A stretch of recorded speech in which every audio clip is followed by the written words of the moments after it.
స్టాండ్లు గానీ, ఆర్టీసీకి సంబంధించిన స్థలాలలో గానీ ఏదైతే ఇన్కమ్ సోర్స్ ఆదాయ వనరులు అన్నింటినీ కూడా రెట్టింపు చేసే దిశగా కూడా ఒక ప్రణాళిక రూపొందించబోతున్నట్టు తెలుస్తా ఉంది. ఈ ప్రణాళిక రూపొందించిన పక్షంలో ఫ్రీ బస్సు నడిపితే ఆంధ్రప్రదేశ్ లో ఖచ్చితంగా నష్టాల బాట పయనిస్తామని చెప్పి తెలుస్తా ఉంది. ముఖ్యమంత్రి చంద్రబాబు నాయుడు పూర్తి స్థాయిలో అనుభవజ్ఞుడు. ఇలాంటి వాటిల్లో క్షుణ్ణంగా ప్రతి అంశం కూడా ఆలోచించే వ్యక్తి. దానికి తగ్గట్టే ప్రధానంగా ఆదాయ వనరుల దృష్టితో పాటు ఫ్రీ బస్ అనే అంశాన్ని కూడా ప్రజల ముందు ఉంచే ప్రయత్నాలు అయితే జరుగుతున్నట్టు తెలుస్తా ఉంది శివ. అయితే నాగేశ్వరరావు, ఈ తెలంగాణలో ఈ పథకాన్ని ప్రవేశపెట్టినప్పుడు ఆటో వాళ్ళ నుంచి ఎంత వ్యతిరేకత వచ్చిందనేది మనం చూస్తాం.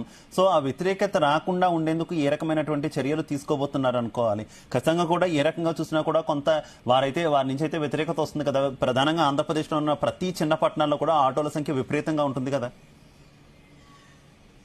ఖచ్చితంగా ఆంధ్రప్రదేశ్ లో ఏదైతే ఉందో గుంటూరు, విజయవాడ,